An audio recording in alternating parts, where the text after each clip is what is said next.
President Cyril Ramaphosa officiated the repatriation and restitution homecoming ceremony of South African freedom fighters who passed away in Zambia and Zimbabwe during the apartheid era.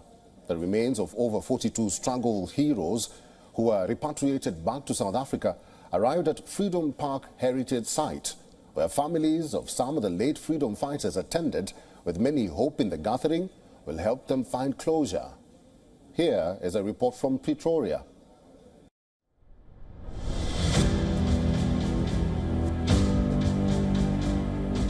The process of repatriation began in Harare, Zimbabwe. Senior government officials attended a ceremony to mark the handover of the remains of over a dozen South African freedom fighters who passed away in exile during the decades-long struggle to end apartheid.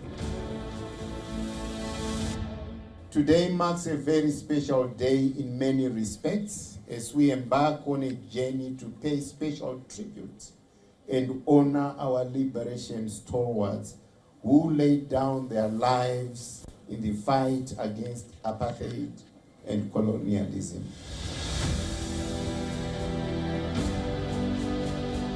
The remains of the 42 South African freedom fighters were flown and eventually received by government officials and family members at the Waterkloof Air Force Base in the capital Pretoria.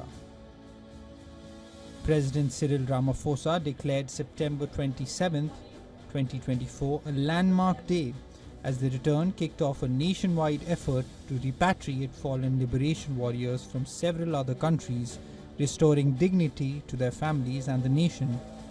The repatriation process was conducted in close collaboration with the regional governments, historical experts and local communities to guarantee a respectful and well-coordinated return. Decades ago, these freedom fighters left a country that was at war with itself. They left a country in which the fundamental rights of its people were brutally and cruelly suppressed by a system of apartheid, which was declared a crime against humanity. The relatives of the repatriated activists expressed relief and gratitude at the return of their loved ones. We are relieved that our uncle is home. The remains, and then we'll be able to bury him officially.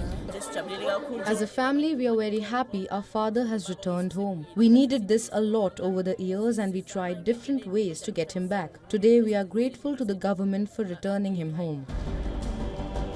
Before the apartheid system ended in South Africa in 1994, many activists left the country to receive military training elsewhere with the aim of returning home to wage an armed struggle. Others left the country to avoid being arrested by the apartheid regime for their involvement in anti-apartheid activities and chose Zimbabwe and Zambia, where the underground structures were the strongest. After it was banned in South Africa, the African National Congress Party of Nelson Mandela shifted its headquarters to the Zambian capital, Lusaka. Many died in exile and were buried in those countries.